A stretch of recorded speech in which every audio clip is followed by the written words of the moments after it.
Good morning, praise the Lord. Daily Bible संदेश में आपका हार्दिक स्वागत है। आज 9 दिसंबर है और परमेश्वर को धन्यवाद कि उसने हमें फिर से एक नया दिन दिया है, एक नया सवेरा दिया है, ताकि हम अपने जीवन के चाल चलन, सोच विचार और आचरण के द्वारा उस परमेश्वर को महिमा दें जिसने हमें ये आज की ज़िंदगी दी है। और वैसे भी ये ज़िंदगी उसकी अमानत है, क्योंकि उसने इसे अपने पुत्र प्रभु यीशु मसीह के लहू से खरीदा है। हम उसके हैं, इसलिए अब हमारे जीवन के द्वारा, हमारे आचरण के द्वारा, हमारी बातचीत के द्वारा उस परमेश्वर को महिमा मिलनी चाहिए जिसने हमें रचा है, बनाया है और खरीदा है। आज की तारीख के अनुसार आज हमें गलातियों की किताब 4 अध्याय को पढ़ना है। इस चौथी अध्याय में पौलुस गलातियों के विश्वासियों को समझाता है कि किस तरह हम व्यवस्था के दास थे, व्यवस्था के गुलाम थे, लेकिन प्रभु यीशु मसीह ने क्रूस पर अपने जीवन को देकर हमें व्यवस्था की गुलामी से आज़ाद किया है, स्वतंत्र किया है। आप यदि समय मिलता है तो आप समय निकालकर 4 अध्याय को प्रार्थना के साथ पढ़िएगा।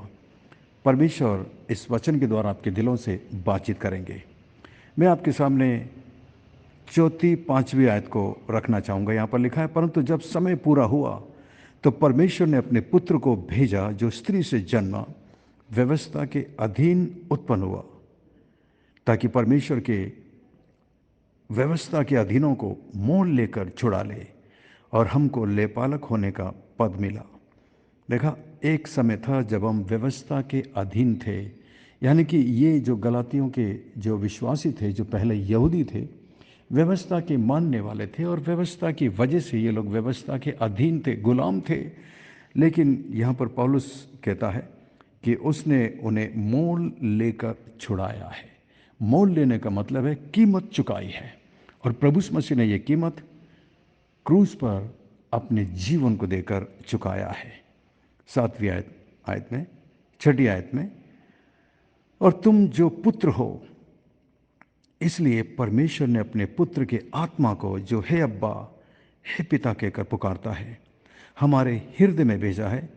इसलिए तू अब दास नहीं परंतु पुत्र है, और जब पुत्र हुआ तो परमेश्वर के द्वारा वारिस भी हुआ है। कितनी अद्भुत बात है। मैं सोचता हूँ ऐसा सिद्धांत, ऐसी शिक्षा संसार के किसी भी धर्म या मज़हब में नहीं है। यहाँ पर साफ साफ लिखा है कि उसने हमें मोल लिया है, खरीद लिया है और हमें अपना पुत्र बना लिया है, और पुत्र की आत्मा को हमारे अंदर दिया है ताकि हम परमेश्वर को अब्बा और पिता कहकर पुकार सकें। इसलिए अब हम दास नहीं हैं परंतु परमेश्वर के पुत्र हैं, परमेश्वर के संतान हैं। और यदि हम परमेश्वर के संतान हैं तो जरा सोचिए, आपका और मेरा आचरण कैसा होना चाहिए, परमेश्वर को प्रसन्न करने वाला। क्योंकि हमारे द्वारा या तो हमारे परमेश्वर के नाम को महिमा मिलेगी, या फिर हमारी वजह से उसके नाम को लोग ठट्टों में उड़ाएंगे। तो ज़रा गौर फरमाइएगा अपने जीवन पर, अपने आचरण पर, ताकि हमारा जीवन परमेश्वर को प्रसन्न करने वाला हो सके। आगे लिखा है, पहले तो तुम परमेश्वर को ना जानकर उसके दास थे जो स्वभाव से परमेश्वर नहीं, पर अब जो तुमने परमेश्वर को पहचान लिया, वरन परमेश्वर ने तुमको पहचाना, तो उन निर्बल और निकम्मी आदि शिक्षाओं की बातों की ओर क्यों फिरते हो, जिनके तुम दोबारा दास होना चाहते हो। तुम दिनों और महीनों और नियत समयों और वर्षों को मानते हो। मैं तुम्हारे विषय में डरता हूँ, 10वीं आयत में, कहीं ऐसा ना हो कि जो परिश्रम मैंने तुम्हारे लिए किया है वो व्यर्थ ठहरे। तो कुल मिलाकर पौलुस को इस बात की चिंता है गलातियों के विषय में, वहाँ के विश्वासियों के विषय में, कि कहीं फिर से तुम पुरानी व्यवस्था, रीति रिवाज और उन बलिदान और नियत समयों के अधीन ना हो जाओ, ताकि पौलुस का किया गया जो मेहनत है, जो परिश्रम है, जो पौलुस ने इनके लिए किया था, इन्हें मसीह में लाने के लिए, स्वतंत्र करने के लिए, कि कहीं ये लोग फिर से उन पुरानी आदि शिक्षाओं के गुलाम ना हो जाएं। और यही आज हमारे साथ भी है। पाप हमें गुलाम बनाता है, हमें दुखी करता है, निराश करता है। लेकिन पवित्रता, परमेश्वर को प्रसन्न करने वाला जीवन, आज्ञा पालन हमें आज़ाद करता है, स्वतंत्र करता है। तो आप अपने आप को जांचिए और परखिए कि आप आज़ाद हैं या गुलाम हैं। आइए हम प्रार्थना करें।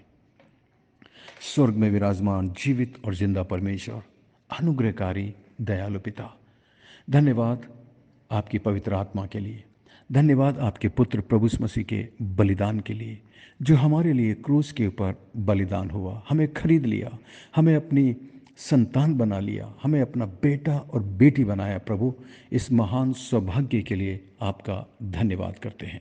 हमारी मदद करिए प्रभु, ताकि हम फिर से गुलाम न बन जाए, हम फिर से शैतान के अधीन में न चले जाएं, लेकिन अपने जीवन से आपको महिमा दे सकें। महान परमेश्वर, मैं प्रार्थना करता हूँ इस ग्रुप में, इस प्रार्थना में मेरे साथ जितने भी लोग जुड़े हुए हैं, प्रत्येक पर अनुग्रह करिए, प्रत्येक पर दया करिए। महान परमेश्वर, मैं प्रार्थना करता हूँ प्रत्येक भाई के लिए जो किसी भी प्रकार से दुखी है, निराश या पीड़ित हैं प्रभु जी, या किसी भी प्रकार के पाप से संघर्ष कर रहे हों। आप अपनी पवित्र आत्मा के द्वारा उन्हें आज़ाद करिए, उन्हें स्वतंत्र करिए और उन्हें हिम्मत और साहस दीजिए।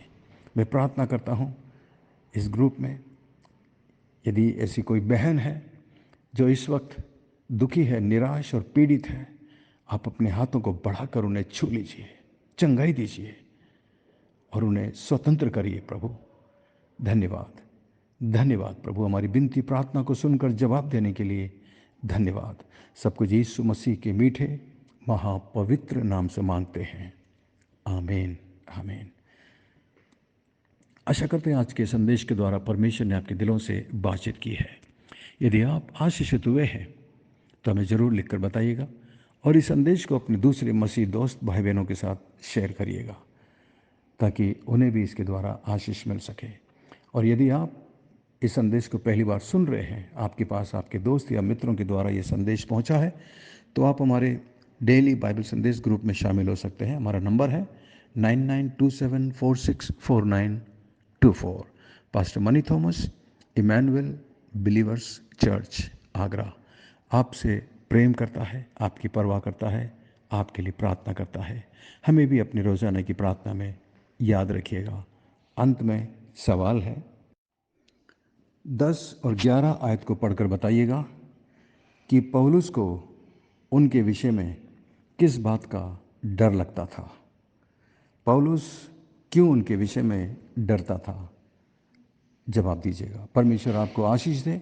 Thank you, God bless you, we love you, have a great day. कल इतवार का दिन है, कल के लिए प्रार्थना करिएगा, हमारे लिए भी, और अपने आप को कल की आराधना के लिए तैयार करिएगा। God bless you, we love you, have a great day.